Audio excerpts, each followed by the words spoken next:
Hello, everybody. Welcome back to our Wellness Wednesday.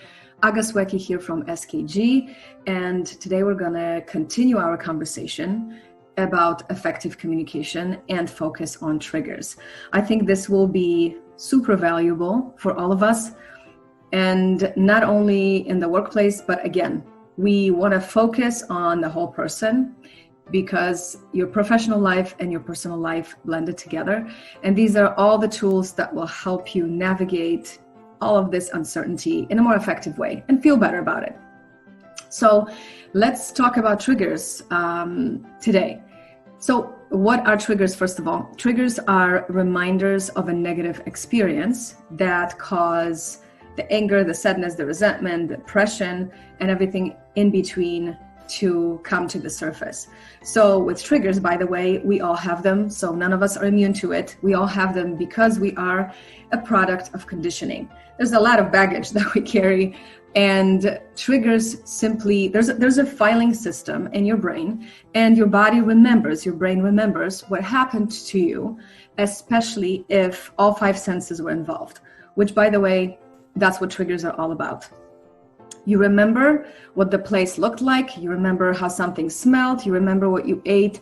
You remember what you were wearing when something negative happened to you. Let's say maybe it's a divorce. Maybe it's a disease that you found about. Maybe it's conflict at work. Whatever it may be, big or small, those are all life experiences. But you remember exactly what happened. You remember the tone of voice that someone took when they were speaking to you, and suddenly that experience becomes filed in your brain, and next time something similar happens, you're going to be feeling similar things. Similar emotions are going to come to the surface.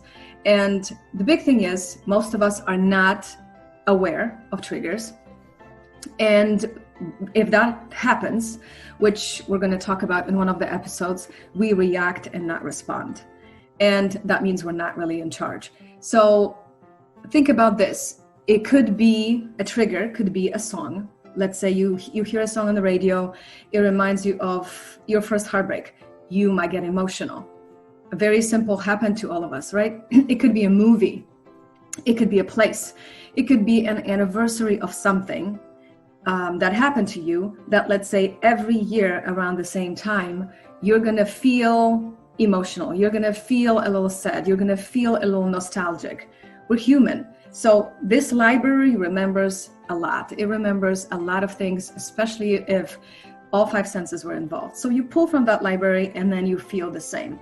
So it could be an anniversary, like we said, it could be a sound, it could be a specific food that you ate at the time that you had a difficult conversation. That's how amazing it is. So what we want to focus on today is, what do we do with these triggers when they show up, so that we can actually show up better? So number one is practicing awareness.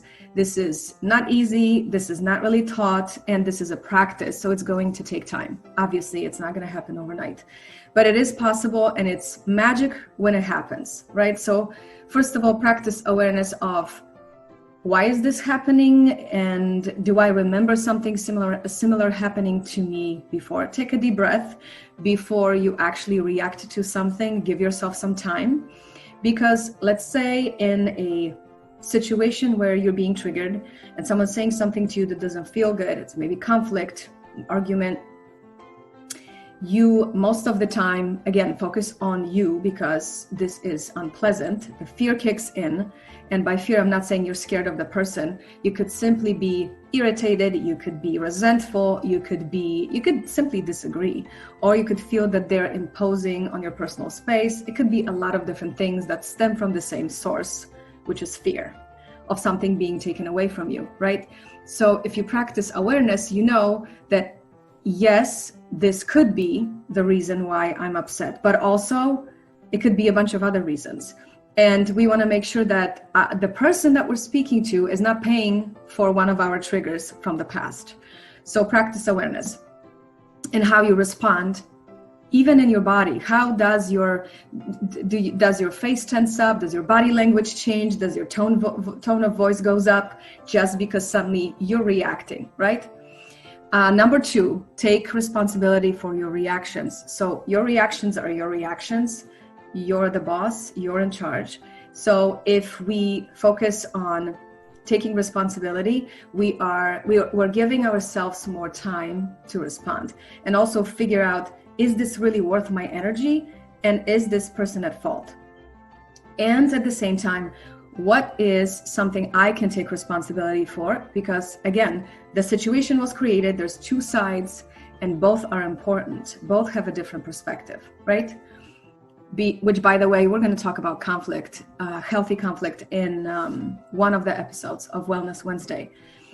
So let's focus on this sentence. I got triggered because you did X, Y, and Z. Versus, I got triggered when you said X, Y, and Z because I thought you meant this, or I felt you meant this. Very different perspectives, right? And this one is huge. This one is huge and profound. The first one, I got triggered because you did this, this, and this. This is focused on judgment. This is basically dismissing me, my personal responsibility, and dumping it all on the other person. Versus the second one allows me to express what I felt, what I actually received when I was listening, which doesn't necessarily mean that that person meant it, right? So when I say I got triggered when you said X, Y, and Z because I thought this is what you meant. So I give the other person an opportunity to say, hey, this is not what I meant.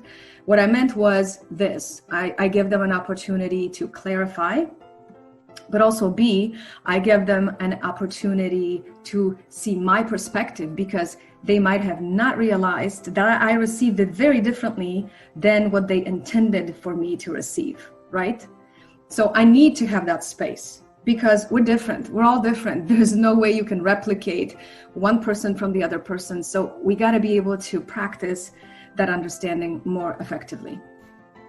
And then the third one, which is the toughest one, is communicate your feelings. That takes courage. That takes some effort. That takes bravery. We're not taught how to do it. For most of us, it's uncomfortable, especially if it's things that are sensitive. So, and obviously, this is when you start practicing it, it's one of the biggest shifts that you will experience, one of the biggest breakthroughs. If you show up more authentically, if you simply express with openness and vulnerability, you upset me.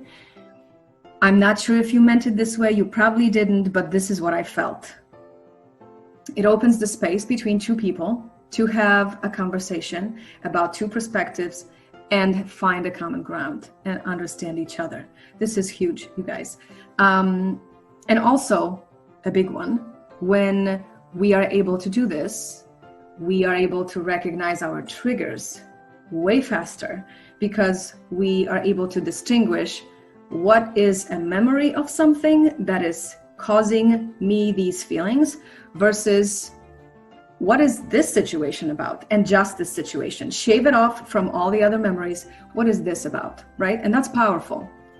Most of us have a really tough time with that. So, and lastly, I'll say, a lot of times in tough and difficult situations, the other person has no idea that you are being triggered. So triggers are invisible for the other person, unless if someone has lived with you for a couple of years or for many years and they know you, they know how you react to certain things. Otherwise, they have no idea. So it's our responsibility to also communicate that this is something that's upsetting to us or uncomfortable to us, or it doesn't sit well with us. This is our responsibility, and that comes with practice and awareness. Thank you so much for listening. I hope this was helpful, and I'll see you next time.